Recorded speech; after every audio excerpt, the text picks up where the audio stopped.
comenzamos este tercer y último bloque y llegamos al minuto informativo, una información breve y que te va a acompañar en tu día a día. Minuto para cuidarte. Continúa la vacunación contra el virus sincicial respiratorio en embarazadas en nuestra provincia.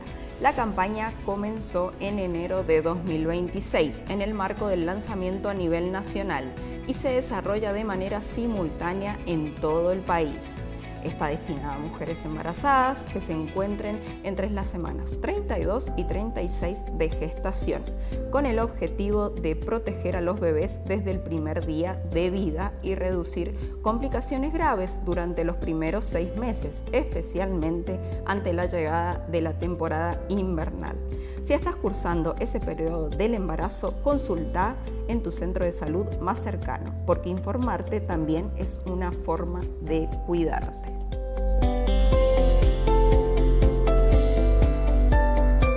Y hablando de cuidarnos, desde jóvenes, un poco más adultos, comenzamos a tener dolencias en la cintura, en la rodilla, en la cadera, y no le prestamos atención, pero puede ser señal de algo.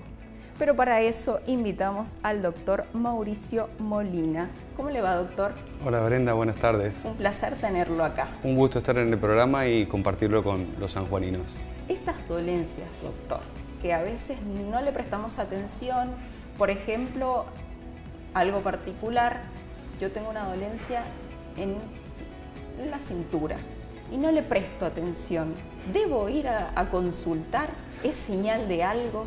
Seguro que cuando una dolencia persiste más de 24 horas y no cede ante analgésicos comunes que la población tiene acceso a venta libre, uno tiene que investigar en profundidad qué está sucediendo, porque nos podemos encontrar con cosas, patologías sumamente leves y tratables, y llegamos a la consulta en tiempo y forma, y si muchas veces no lo hacemos y retrasamos esa consulta, podemos llegar a situaciones mucho más complejas y que requieren de otro tipo de tratamientos más invasivos o agresivos para nosotros.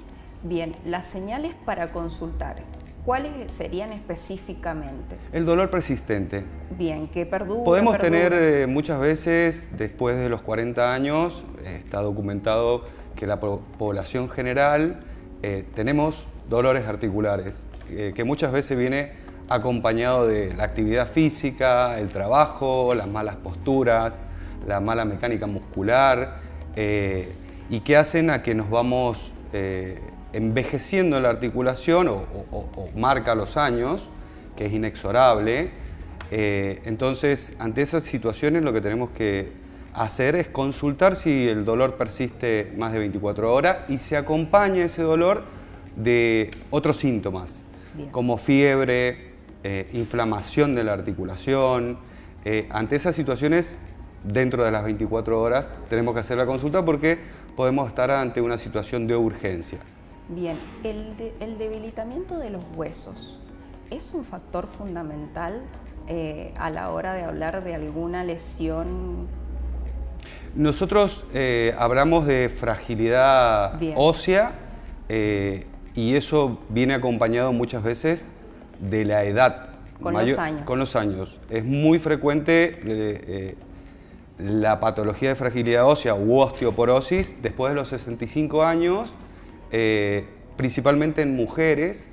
Hay que hacer los chequeos pertinentes, como la densitometría ósea, laboratorio, donde nosotros podemos detectar que está perdiendo calidad y masa el tejido óseo. No nos olvidemos que nuestro esqueleto es un órgano que tiene múltiples funciones, entre ellas sostenernos y protegernos.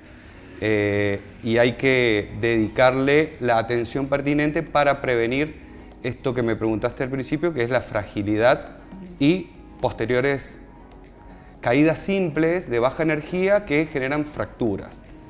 Después, dentro de esa fragilidad, podemos tener pacientes que tienen accidentes, pacientes jóvenes, y el mecanismo es de alta energía y, lógicamente, nuestro hueso puede romperse. Bien, usted marcó una edad, 65 años. Es el promedio, sí. Los mayores adultos de esa edad en adelante son más propensos a quebraduras, fracturas. Esa es la edad donde se empieza a notar que aumenta la incidencia. Si vos me preguntas por un paciente de 80 años, no tratado o no diagnosticado, está al libre albedrío la situación de posibles y el riesgo de fracturas. Bien. ¿Cuáles son los huesos o articulaciones más propensas a...?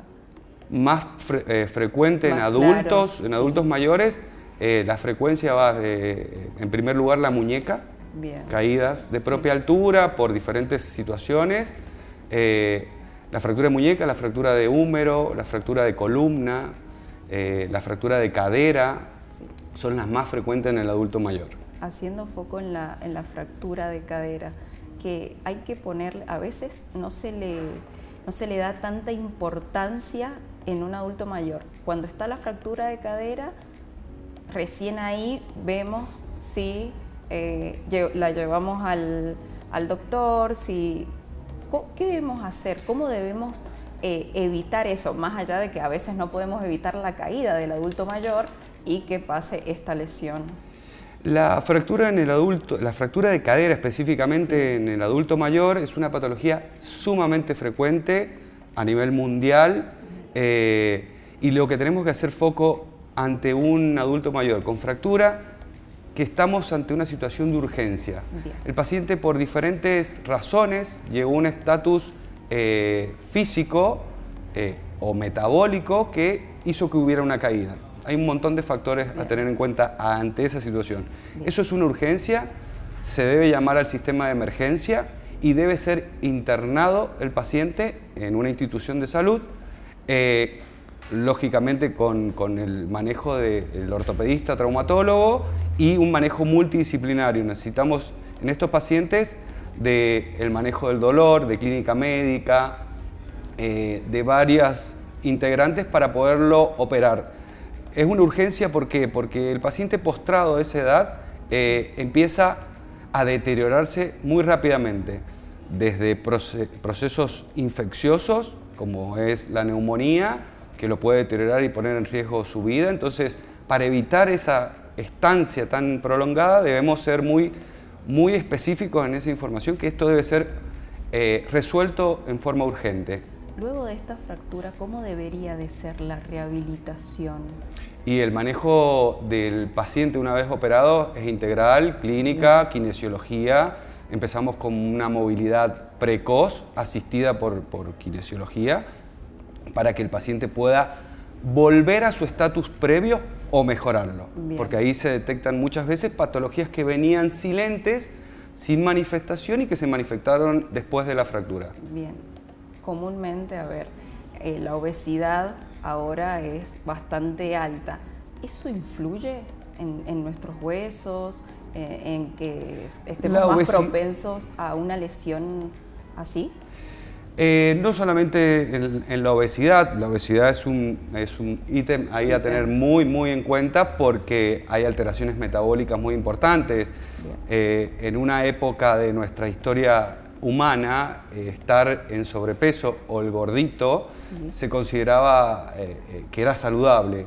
Hoy sabemos muy bien, la ciencia tiene muy claro que la obesidad es una enfermedad y hay que tratarla como cualquier otra y darle el ahínco a la recuperación de esas personas, de esos pacientes. En fractura de cadera, el paciente obeso tiene aún más alto índice de mortalidad, porque las complicaciones en cirugía de la que sea, en el paciente obeso es mucho más complejo. Bien, doctor. Otra consulta. La artrosis. ¿Cuál es el factor de riesgo que te lleva a llegar a esa enfermedad? La artrosis es una enfermedad que acompaña al ser humano desde sus orígenes y hasta la actualidad no se encuentra la cura. Sí hay factores en el individuo que podemos hacer que mejore el bienestar. Pero frenarla hasta la actualidad, hay muchas investigaciones al respecto y creo que en los próximos años estará muy cerca de la cura, pero a ciencia cierta todavía no hay información que diga que se cura la artrosis. Es inexorable a la historia humana y a nuestra evolución en los años. Todos nosotros vamos a tener algún grado de artrosis. Después podemos hablar de la artrosis primaria o idiopática, que es esta que no podemos definir de dónde viene, y las secundarias, que son varios los factores o situaciones que hacen que aparezca en personas más jóvenes, en los adultos activos, pequeñas deformidades o antecedentes de accidentes o enfermedades metabólicas o endocrinológicas o inmunológicas, afectan las articulaciones y como producto final generan el deterioro del cartílago en forma degenerativa y crónica, que esa es la definición de artrosis, la degeneración del cartílago en forma progresiva. Bien. Artrosis crónica es lo más, digamos, a donde usted, por ejemplo, mi abuela particularmente, ella tenía artrosis crónica, pero desde joven. Ella la sufrió muchísimo, entonces por eso llegué a esta pregunta para nutrirme un poquito más. Y todo un poco en nuestros grupos familiares tenemos los antecedentes. Yo tengo a mi madre operada por mí mismo, cansado un poco de verla sufrir, la operé hace muchos años ya, y ver el deterioro, la limitación funcional que genera en los adultos y en las personas jóvenes también. Llegar a no poder levantar un tenedor, eso es bastante incapacitante la artrosis cuando llega a su máxima expresión. Por eso la idea de consultar en forma precoz y efectiva, podemos llegar a tener indicaciones que evitan que esta progresión sea tan rápida.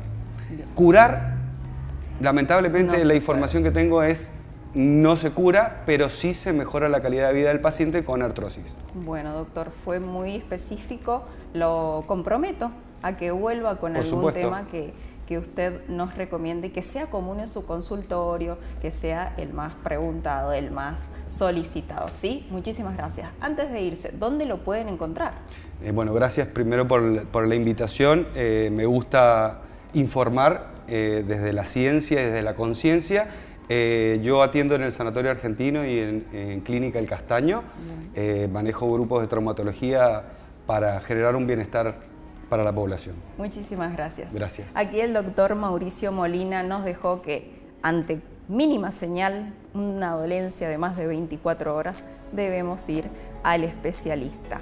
Pero si no pudiste ver el programa, te perdiste, te recuerdo nuestras vías de contacto: canal de YouTube saludyBienestar.warptv, nuestro Instagram saludyBienestar.warptv, o si quieres que hablemos de algún tema en específico, recomendarnos, opinar sobre lo que estamos hablando, nuestro mensajero al 264-417-1517. Finalizado así el segundo programa de Salud y Bienestar. Gracias por acompañarnos. Mañana te veo en el próximo programa. Chau, chau.